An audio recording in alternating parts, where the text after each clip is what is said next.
क्या यार, अगर निफ्टी 50 3 महीनों में ही 9 से 10% गिर जाए तो इंसान क्या करेगा। फॉरेन पोर्टफोलियो इन्वेस्टर्स ने सिर्फ दिसंबर के सेकेंड हाफ में ही 1.77 बिलियन के इंडियन शेयर्स बेच दिए। और पूरे साल इंडियन न्यूज में एक चीज तो कॉन्स्टेंटली बार बार हमको बताते रहे कि भैया शहरों में लोग पैसा खर्च ही नहीं कर रहे, एफएमसीजी कंपनीज की सेल्स हो नहीं रहे, ऑटो कंपनीज के रिकॉर्ड इन्वेंट्रीज अनसोल्ड पड़े हुए हैं, and all these actually reflect in the numbers. क्योंकि जो कॉर्पोरेट अर्निंग्स है, some of them recorded the lowest earnings since Covid. भाई ये देखो कि for the first time in 10 years Reliance इस पूरे साल में एक्चुअली में नेगेटिव रिटर्न्स देने वाला है।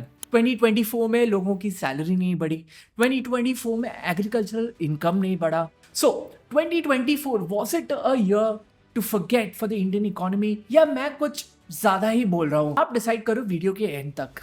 पॉलिटिकली भी 2024 में बहुत कुछ हो गया, राइट? एक मोमेंट के लिए तो मोदी जी को भी लगा कि अब कुछ गड़बड़ होने वाला है क्या। उसके अलावा बहुत सारे स्टेट इलेक्शंस भी हुए, जम्मू कश्मीर में इलेक्शंस हुए, अरविंद केजरीवाल को रिजाइन करना पड़ गया, ओडिशा में नवीन पटनायक को फाइनली अपनी गद्दी छोड़नी पड़ी। इनफैक्ट कई मेरे बीजेपी के नॉन सपोर्टर्स मेरे को गाली दे रहे हैं कि यार तुम्हारे ओडिशा स्टेट की वजह से सारा गेम पलट गया, क्योंकि क्लीन स्वीप मार दिया। अगर ओडिशा में क्लीन स्वीप नहीं होता तो आज सेंटर में शायद कहानी कुछ और होती। अब उसमें मेरी क्या गलती है भाई? बट पॉलिटिक्स तो ठीक है, इकोनॉमी की क्या हालत हुई पिछले साल? Did we actually take a step towards being विश्व गुरु, being a 5 trillion economy, या हमने 2 स्टेप पीछे लिया? अब मैंने एक छोटा सा लिस्ट बनाया कि पिछले साल मेन इकोनॉमिक इवेंट्स क्या क्या हुए। अनफॉर्चुनेटली मोस्टली नेगेटिव इवेंट्स ही है, but the last 2 events I think is a sign कि हो सकता है कि इंडिया इज प्रोग्रेसिंग। वीडियो को एंड तक देखना और बताना कि मैंने कुछ इंपॉर्टेंट चीज कुछ छोड़ते नहीं दिया, और there was something that affected you more that I missed out. Start करते हैं।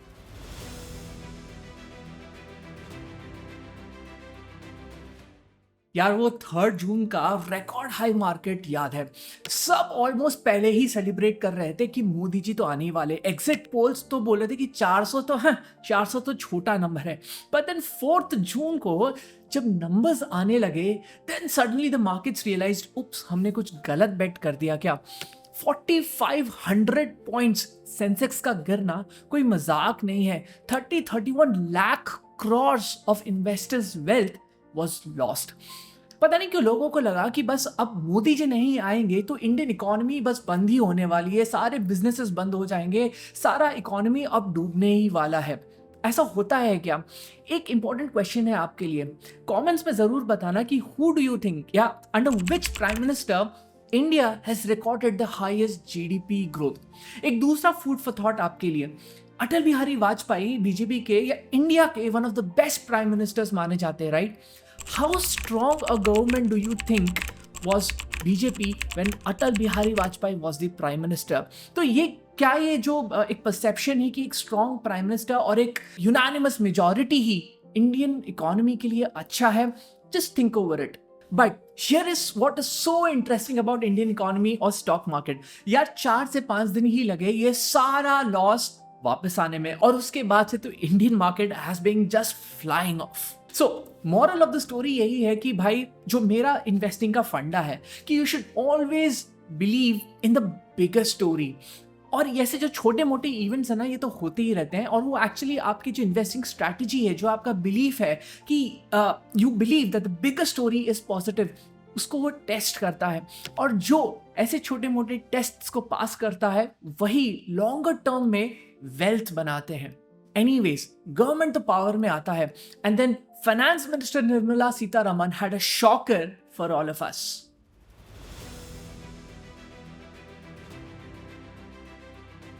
ओके, बजट में प्रॉपर्टी पे लॉन्ग टर्म कैपिटल गेन्स के टैक्स रेट को तो हमारे फाइनेंस मिनिस्टर ने कम कर दिया, right? She brought it down from 20% to 12.5%।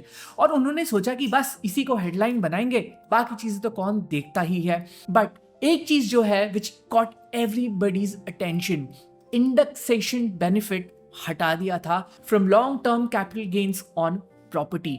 So basically जो इंडेक्सेशन का बेनिफिट लोगों को मिलता था, जिसके वजह से उनका जो profit after sale of property कम आता था, जिसकी वजह से टैक्स कम आता था, वो गवर्नमेंट ने हटा दिया। उसके बाद गवर्नमेंट ने बहुत कोशिश करी ये बताने के लिए भाई एक्चुअली 12.5% से आपका टैक्स कम हो रहा है, बड़ी मेहनत करी। अभी आप ये एक वीडियो ही देख लो और ध्यान से देखना और मेरे को वीडियो के एंड तक बताना कमेंट सेक्शन में कि कितने लोगों को एक बार में समझ में आ गया कि कवि कहना क्या चाहता है। So earlier the rate was 20% with indexation. It has now been reduced to 12.5% without indexation. If you assume that the rate of return on real estate is typically above 10% per annum, and if you take inflation at about 4% per annum, the real rate of return was earlier, let's say, somewhere between 6 and 16% per annum in real estate. If it was 16%, 20% of 16% was being taxed. The effective rate was 16%. It has gone down to 12.5%. If the rate of return was 10% per annum nominal, it has also remained approximately the same at 12.5%. So actually there is either a reduction or no change in respect of the effective rate of tax on property and gold. Okay, समझ में आया तो please comments में जरूर बताना। But after that something happened which is rare with this government, और इसीलिए इसको मैंने इस इवेंट लिस्ट में डाला है। The government actually responded to criticism or had to respond, I don't know, और उन्होंने इसको रोल बैक किया, एक्चुअली पार्शियली रोल बैक किया। गवर्नमेंट ने कहा कि अगर इस बजट से पहले आपने प्रॉपर्टी खरीदी हुई है then you can still avail indexation benefit and get your profits taxed at 20%, एक ऑप्शन दे दिया। वैसे तो इस फेस लॉस या बेइज्जती से पहले something happened in April which brought a big smile on the face of हमारे prime minister Modi ji and finance minister Nirmala Sitharaman.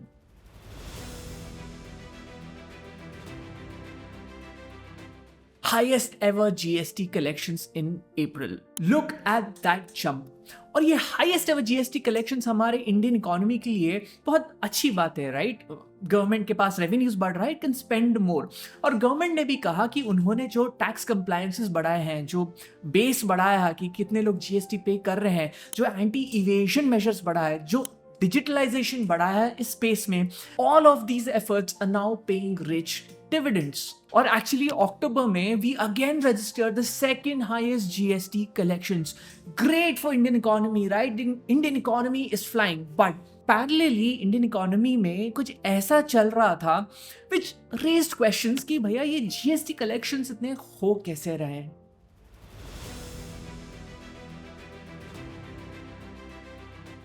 You know what is interesting about our GDP growth rate? News में तो ये 5.4% बहुत ज्यादा लोगों ने बात किया इसके बारे में, but if you look at the numbers, पिछले 4 क्वार्टर से यानी कि पिछले 1 साल से हमारे GDP numbers are actually falling. Manufacturing में स्लो डाउन है, कंस्ट्रक्शन में स्लो डाउन है, एग्रीकल्चरल इनकम में स्लो डाउन है। तो सवाल यही लोग करते हैं कि भैया ये जीएसटी कलेक्शंस बढ़ कैसे रहे हैं? प्राइवेट कंजम्पशन में इतना स्लो डाउन है बट स्टिल जीएसटी कलेक्शंस बढ़ता जा रहा है। It's a interesting paradox, right? अब देखो, जो लोग इन्फॉर्म्ड है, अवेयर है, जो मेरी वीडियोस देखते हैं, वो लोग तो जरूर बोलेंगे कि भैया दुनिया भर में इतना कुछ हो रहा है, राइट? वॉर्स हो रहे हैं, इन्फ्लेशन हो रहा है, इकोनॉमिक स्लोडाउन हो रहा है दूसरे कंट्रीज में, ये सब का असर इंडियन इकोनॉमी पे तो पड़ेगा ही, और बिल्कुल पड़ेगा, और पड़ भी रहा है। और एक ऐसे चीज पे पड़ रहा है which is affecting Indian economy a lot more than we all appreciate. Rupee falls to its lowest against dollar.